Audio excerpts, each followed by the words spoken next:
Shalom, selamat berjumpa kembali dengan firman Tuhan untuk minggu ini. Tetapi sebelumnya, marilah kita berdoa.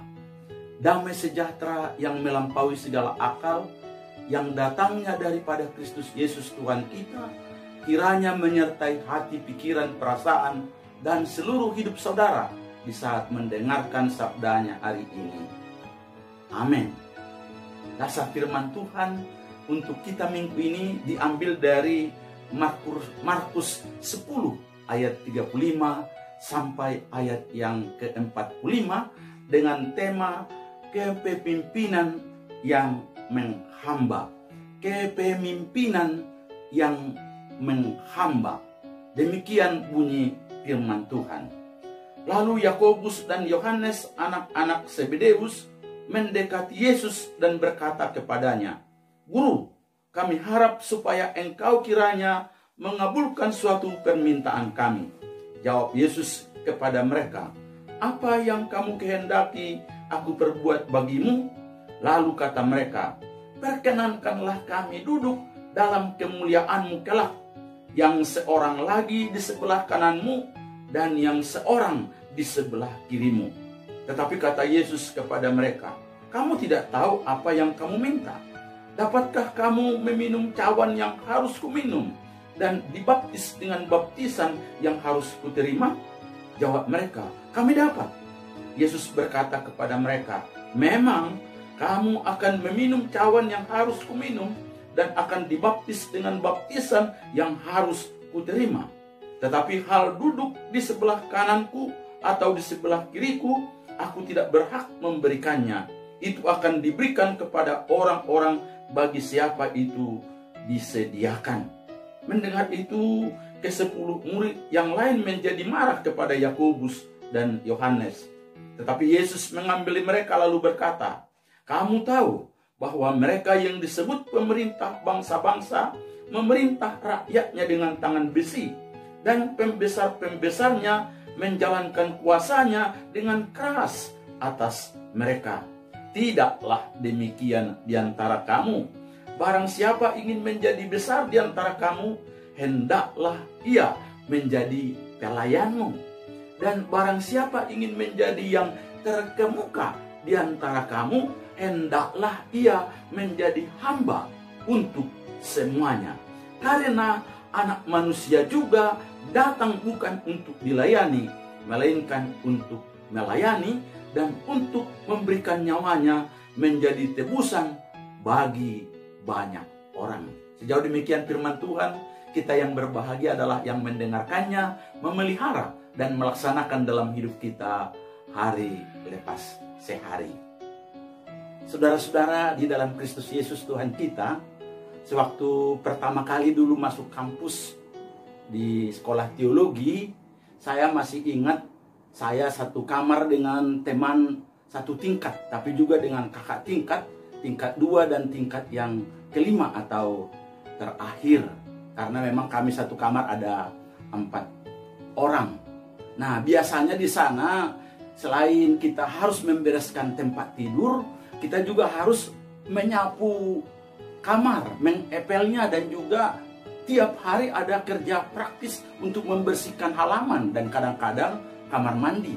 Apalagi pada hari Sabtu, semua mahasiswa akan mengadakan kerja praktis bersama.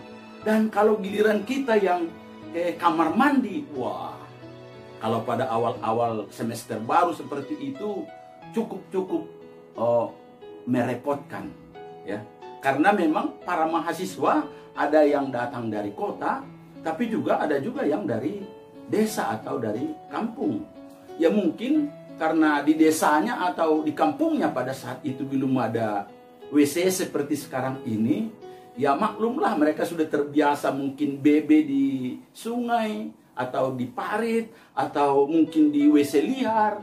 Ya waktu masuk ke asrama, ya mereka kurang pintar atau kurang bisa menyesuaikan diri dengan WC. Nah, tibalah giliran kita untuk membersihkannya. Waduh, sangat-sangat bau. Tapi luar biasanya saudaraku, kakak tingkat kita tidak akan menyuruh begini bagono, begini caranya, enggak. Tapi dia katakan ke sini deh. Dan kita datang dan dia mulai ambil ember, dia bersihkan dengan air, dia siram dengan air, terus dia ambil sikat, dia sikat dengan sabun, begitu bersihnya. Setelah dia bersihkannya, disikatnya, baru diambilnya juga wipol, itu untuk pengharum WC, dan disiram, dan benar-benar sangat bersih dan sangat harum. Artinya saudaraku, kita yang awam tidak begitu tahu bagaimana membersihkan kamar mandi, akhirnya kita dapat teori tapi juga teladan praktek dari kakak tingkat. Yang berkesan sekali juga saudaraku, waktu saya juga diangkat menjadi seksi akomodasi dalam kebaktian tahunan selama 5 hari di sana. Nah, kebetulan itu peserta sudah datang dari berbagai tempat, dan sebagai seksi akomodasi kami harus membawa mereka ke tempat penginapan mereka masing-masing. Dan kebetulan saya ada di penginapan yang hotel berbintang. Nah, berarti yang menginap di sana adalah orang-orang yang punya uang, dan biasa juga memerintah dan juga menyuruh-nyuruh. Kebetulan tidak ada supir, dan diambil oleh seorang bapak dosen lah yang akan menyupir dan membawa mereka ke penginapan. Nah, sampai kami di penginapan, tas-tas mereka yang besar-besar itu kami angkat dengan Pak dosen. Dan mereka rupanya belum mengenal Bapak dosen ini adalah dosen. Mereka pikir itu hanya supir. Dan mereka mulai panggil, mereka suruh, mereka perintah, mereka macam-macam tingkah mereka untuk membuat seolah-olah memang kami ini adalah pembantu mereka. Dan kami lakukan dengan sukacita. Mereka katakan, angkat koper saya, kami angkat, dan kami bawa ke kamar mereka masing-masing. Nah, saudaraku, pada malam harinya, rupa-rupanya sang supir yang sebenarnya dosen ini berkhotbah. Nah, waktu pulanglah di mobil, mulai mereka mengoceh. Saya tahu persis obrolan mereka karena mereka banyak orang Batak.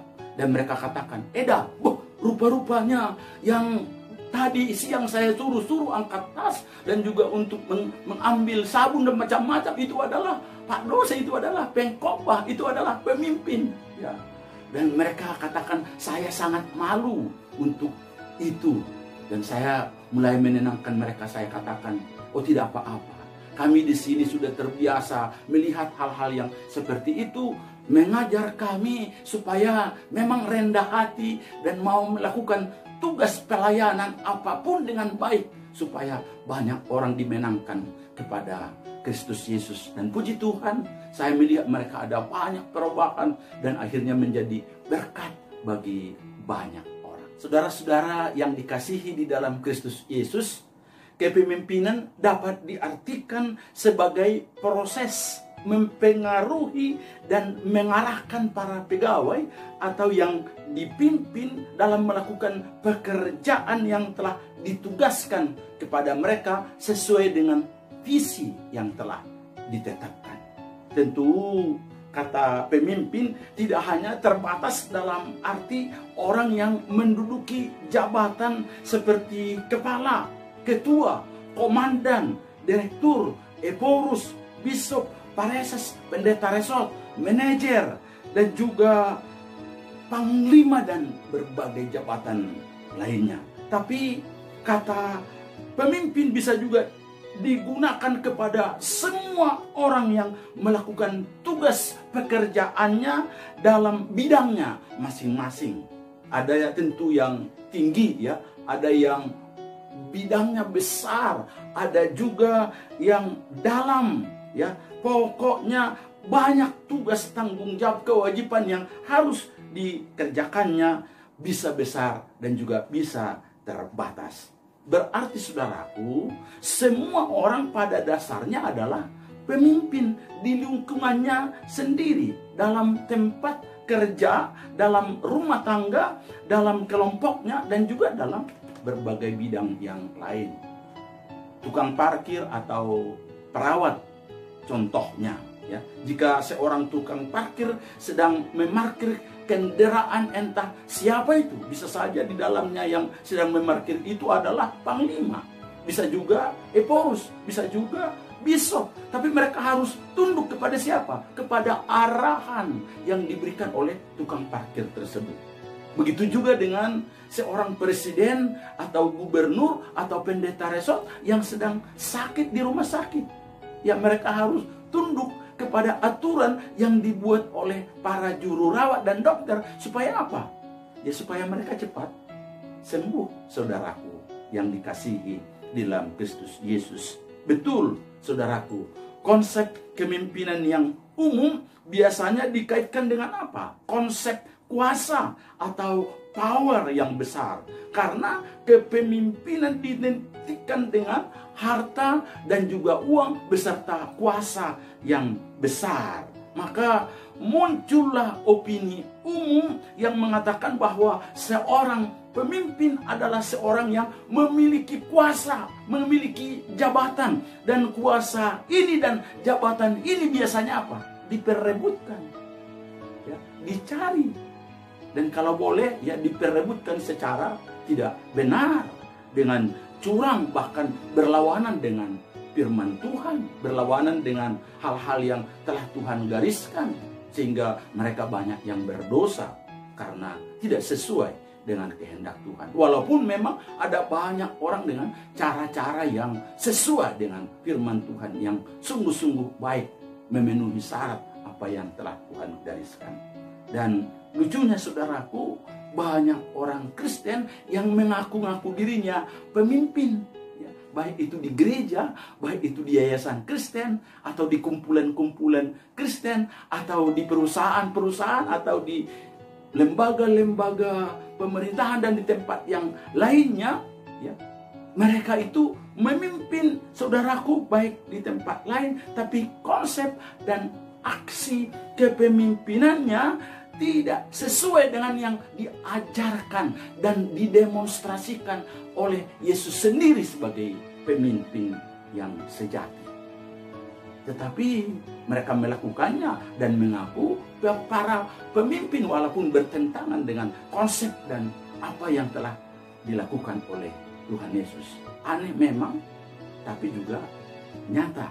Nah, untuk itulah saudaraku, pada minggu ini kita akan merenungkan firman Tuhan dengan tema kepemimpinan yang menghamba, dengan harapan agar setiap kita atau semua kita yang memiliki dan merindu menjadi seorang pemimpin, ya, sepatutnya memiliki sifat kepemimpinan yang punya integritas tinggi, jujur, dan juga penuh kerendahan hati seperti Yesus sebagai pemimpin yang menghamba.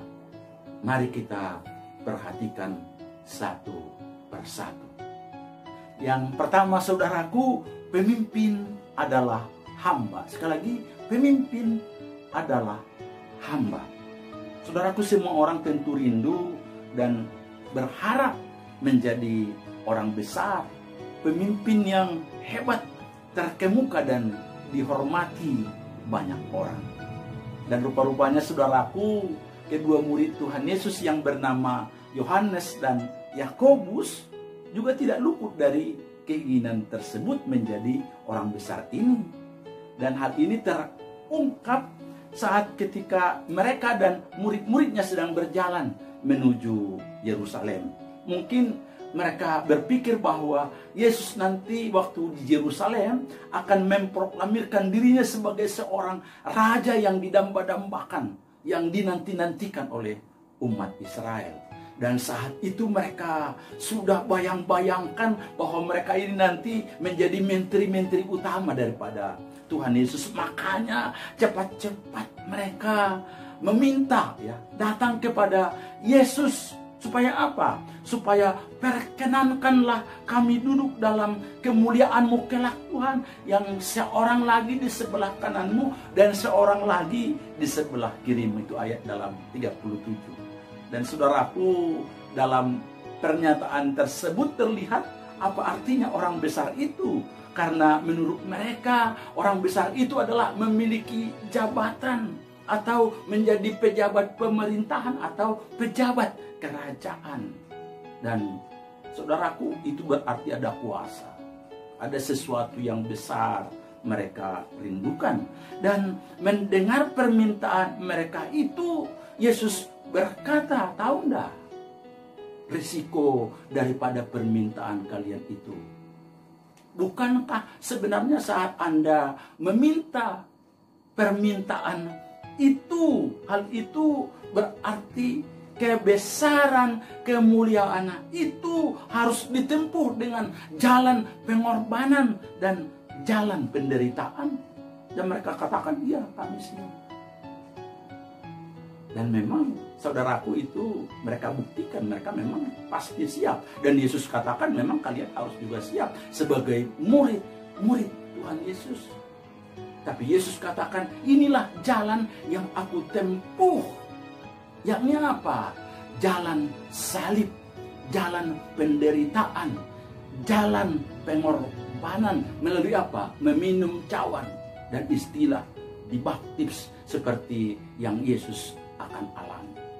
Saudaraku yang dikasihi di dalam Kristus Yesus, dan memang akhirnya Yesus harus menjelaskan kepada mereka bahwa kerajaannya itu beda dengan kerajaan dunia ini. Kerajaan bangsa-bangsa di dunia ini. Bangsa-bangsa di dunia ini memerintah dengan tangan besi, dengan kekerasan, dan itu biasa. Tetapi dalam pemerintahan kerajaan Tuhan, dan itu sebenarnya pemimpin-pemimpin gerejawi, entah itu pendeta resort, bishop, atau eporus, atau sekjen, atau apapun dalam jabatan lainnya, seharusnya dia yang rindu menjadi orang besar terkemuka ini seharusnya bersedia menjadi apa? Hamba. Untuk mendapatkan mahkota harus menempuh jalan salib. Saudaraku, dalam Alkitab King James, kata pemimpin itu hanya muncul 6 kali. 3 kali itu yang bentuk tunggal dan 3 kali dalam bentuk plural. Namun bukan berarti konsep kepemimpinan dan pemimpin tidak diperlukan dalam Alkitab. Sangat dibutuhkan oleh Tuhan. Supaya ada banyak pemimpin-pemimpin yang hebat, yang terkemuka, hebat dan luar biasa. Tapi terminologi pemimpin dalam Alkitab kita ini digunakan 3 istilah, yakni apa? Doulos, diakonos, dan juga huperetes. Dan ketiga istilah ini adalah kata hamba atau pelayan yang merendahkan dirinya bahkan dalam level yang paling rendah, memberikan dirinya untuk dipimpin atau diperintah oleh orang lain. Saudaraku, lebih konkretnya pemimpin itu adalah hamba dan rela hati mengambil tempat yang paling terendah dan bertahan dalam berbagai kesulitan penderitaan karena pelayanannya kepada orang lain. Sebab itu, seorang hamba tidaklah orang yang egois. Seorang yang mengabdi kepada kesejahteraan dan kebutuhan orang lain. Seorang hamba itu adalah orang yang tidak mencari popularitas diri sendiri, tapi justru mendorong supaya makin banyak orang yang mengalami berkat-berkat Tuhan. Seorang hamba tidak memiliki roh persaingan, tapi juga justru mendorong, membawa makin banyak orang mengalami kepuasan dan mengalami berkat-berkat Tuhan. Dan bersedia ya, menanggalkan keakuannya. Dan justru inilah yang dipertontonkan oleh Yesus sebagai pemimpin agung kita. Rela merendahkan dirinya dan kehilangan haknya. Tetapi saudaraku, setelah dia menjalani jalan salib itu, firman Tuhan katakan bahwa segala nama diberikan kepada dia. Sehingga segala lutut harus bertekuk lutut kepadanya. Dan segala lidah harus mengaku dia sebagai Tuhan dan Raja. Saudaraku yang dikasihi di dalam Kristus Yesus, kita berharap bahwa seluruh kepemimpinan atau pemimpin rohani mau berjiwa apa? berjiwa hamba, melayani, merendahkan hatinya di hadapan Tuhan dan juga yang dipimpin. Yang kedua, saudaraku, memimpin tetapi melayani. Sekali lagi, memimpin tetapi melayani. Saudaraku, dua kata ini sangat kontras. Bagaimana mungkin kita dapat menjadi pemimpin dan pelayan pada saat yang bersamaan? Mari kita perhatikan ayat 43 dan ayat yang ke-44 yang berbunyi, "Tidaklah demikian di antara kamu. Barang siapa ingin menjadi besar di antara kamu, hendaklah ia menjadi pelayanmu. Dan barang siapa ingin menjadi yang terkemuka di antara kamu, hendaklah ia menjadi hamba untuk semuanya." Saudaraku, seperti dikemukakan tadi ayat 43 dan ayat 44 ini dibuka dengan permintaan dua murid Tuhan Yesus, Yakobus dan Yohanes melalui ibunya. Kedua mereka meminta untuk berada satu di sebelah kanan dan satu di sebelah kiri saat Yesus nanti berada dalam kerajaannya. Atau dengan kata lain, keduanya ingin menjadi orang yang terkemuka atau yang terbesar di antara murid-murid yang lain. Nah, saudaraku, besar dalam pengertian di sini adalah dihargai, disanjung, dihormati, dipuji lebih daripada orang-orang lain. Dan tentunya ini pasti disertai dengan apa? Nanti pasti ada fasilitas, pasti ada uang, pasti ada tahta, pasti ada kuasa, jabatan, dan lain sebagainya. Dan keinginan seperti itu adalah juga keinginan semua manusia. Karena hal itu merupakan salah satu sifat dasar manusia. Makanya saudara perhatikan, itu diributkan oleh murid-murid yang lain. Melihat suasana tegang tersebut, saudaraku, dan ada keributan itu, Tuhan Yesus tidak mencela atau menegur permintaan kedua muridnya, Yohanes dan Yakobus, dan juga tidak langsung menyalahkan juga ke 10 murid yang lainnya. Tetapi justru Yesus memanggil mereka seperti seorang bapa yang mengumpulkan anak-anaknya dan mengajarkan dan berkata, "Tidaklah demikian di antara kamu. Barang siapa ingin menjadi besar di antara kamu, hendaklah ia menjadi pelayanmu. Dan barang siapa ingin menjadi yang terkemuka ya di antara kamu, hendaklah ia menjadi hamba untuk semuanya." Saudaraku, perhatikan di sini bahwa untuk kesekian kalinya Yesus menjelaskan bahwa kepemimpinan itu adalah pelayanan. Kata ingin dan hendaklah sebenarnya bisa kita katakan jika mau, jika ingin, tapi juga apa? Harus, ya. Artinya dua-duanya ini harus ada, yakni ingin, mau, rindu, tapi juga harus.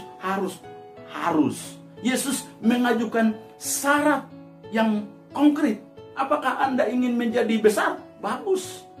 Tetapi firman Tuhan katakan harus menjadi pelayan. Apakah Anda ingin menjadi orang yang terkemuka, terhormat, hebat? Oh, silakan saja. Tapi harus, sekali lagi, harus menjadi hamba semuanya.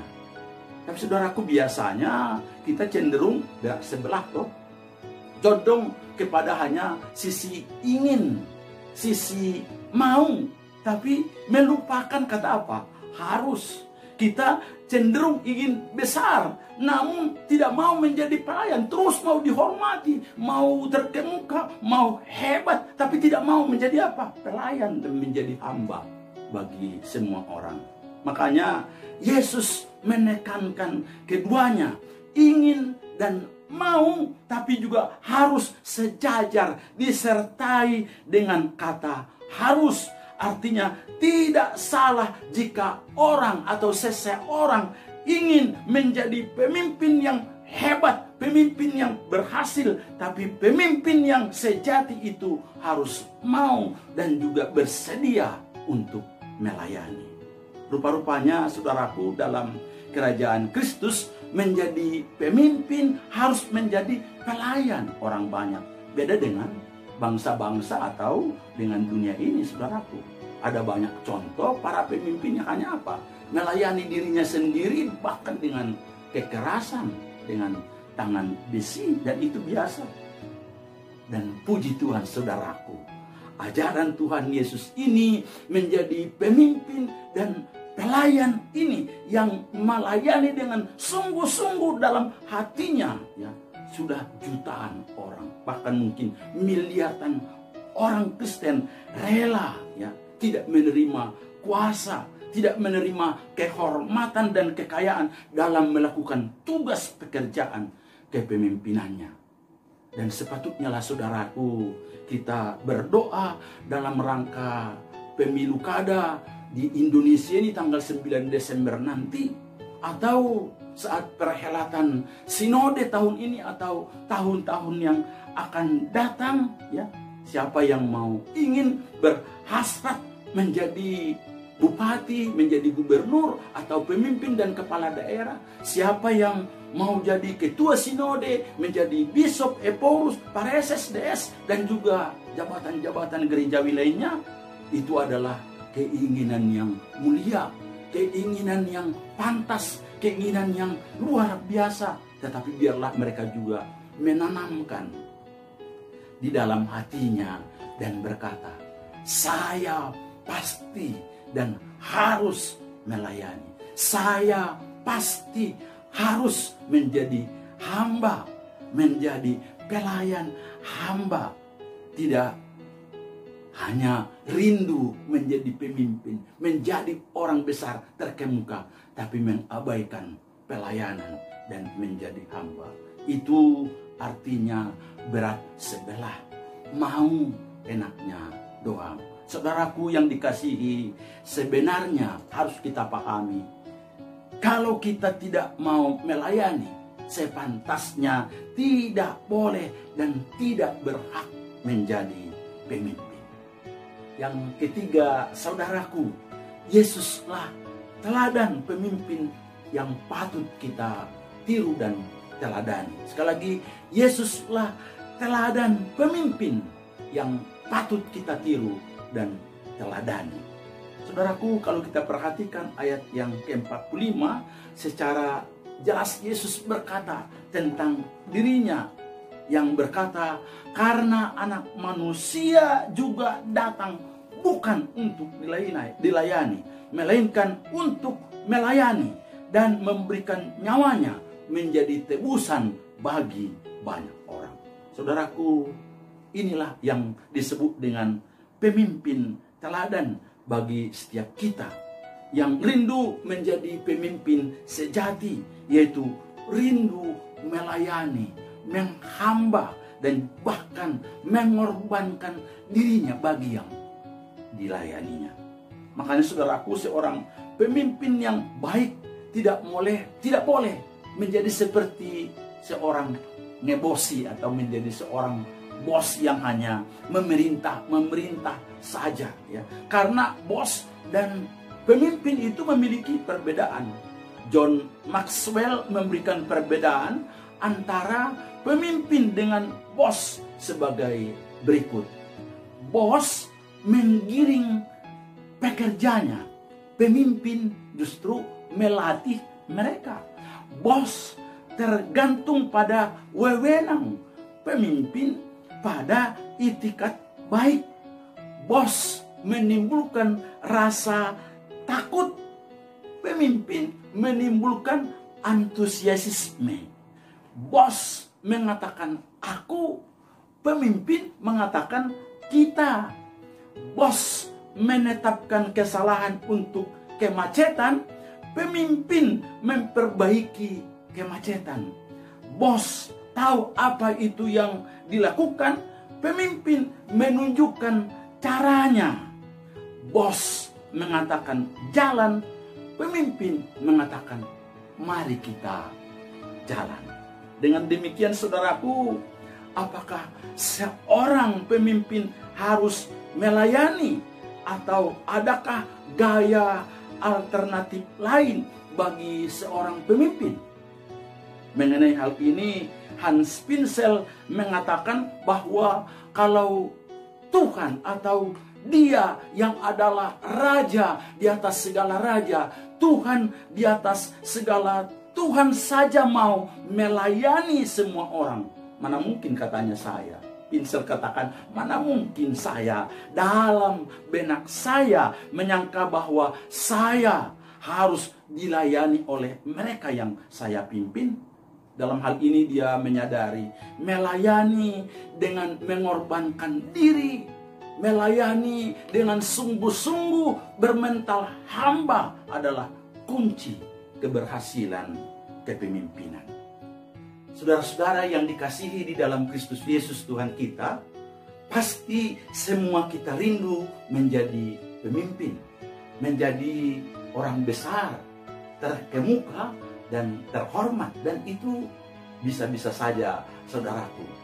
Tetapi kita harus ingat bahwa pemimpin itu adalah hamba, berkorban bagi yang dipimpinnya seperti yang telah didemonstrasikan oleh Yesus pemimpin agung itu.